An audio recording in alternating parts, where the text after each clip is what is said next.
Chers camarades français, je vous salue et vous envoie les salutations de vos camarades du mouvement nationaliste grec de l'Aube dorée et de son chef Nikos Michaloliakos. Votre patrie, terre ancienne de bravoure, de lumière et de foi, connaît aujourd'hui une attaque sans précédent par deux types d'ennemis. Un ennemi extérieur qui importe la tempête de la mondialisation et de sa colonisation par des immigrés du tiers-monde, mais aussi un ennemi intérieur, celui de la passivité d'esprit, de l'oisiveté morale et politique.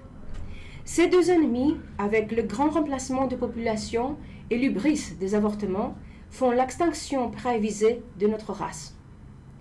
Je sais que beaucoup de Français souffrent de voir leur patrie, votre patrie, se réduire à une province islamique où les crèches de Noël sont interdites, tandis que la demi-lune islamique est respectée.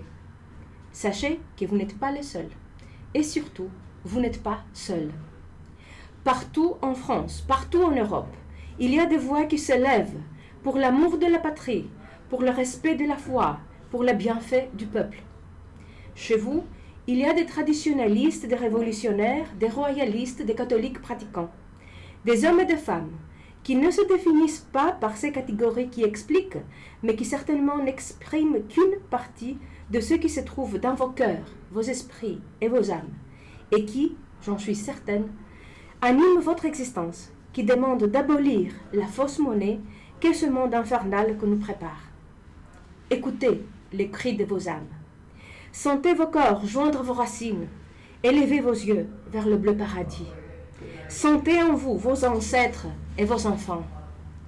La France que j'ai appris à aimer à travers mes études et des amitiés forgées depuis plus de 30 ans a une énorme variété de traditions locales, des histoires, des exemples. Peut-être le plus lointain, mais aussi le plus proche de notre siècle, est celui de la bataille de Poitiers. Hélas, les chefs guerriers sont aujourd'hui rares. Mais il en subsiste encore la rare fleur, la fleur du lis, couronnée par le laurier de la gloire, fleur sacrée d'Apollon, Dieu ancien de la lumière, sous laquelle je vous appelle à vous unir.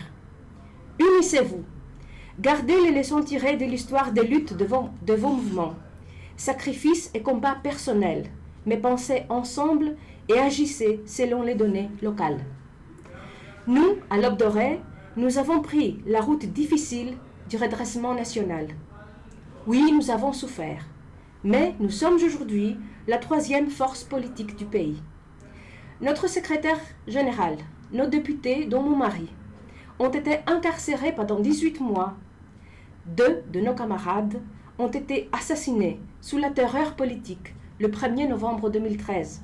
C'est d'ailleurs parce que votre congrès coïncide avec notre cérémonie d'honneur qu'il ne m'était pas possible de vous rejoindre.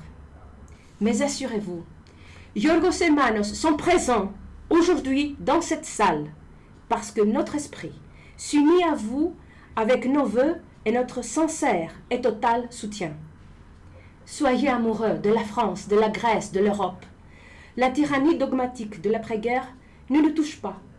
La médiocrité et l'inculture, la corruption des ministres, des journalistes, des hommes de lettres, des chefs d'État d'Athènes à Paris en passant par Bruxelles est un problème commun. Nous avons les solutions. Des hommes et des femmes qui sont prêts à mettre le pas en avant pour nos pays. C'est bien vous dans cette salle. Devenez des chevaliers de l'Europe. Alliez le combat culturel au combat politique. L'Occident, tel que nous le connaissions, est en train de descendre aux enfers, car nous avons perdu, on nous a fait perdre, par l'éducation, mais aussi par l'Église complaisante, notre histoire, notre identité, qui pour nous en Grèce fut le triptyque patrie, foi, famille. Dites non aux élites mondialistes. Soyez rassurés.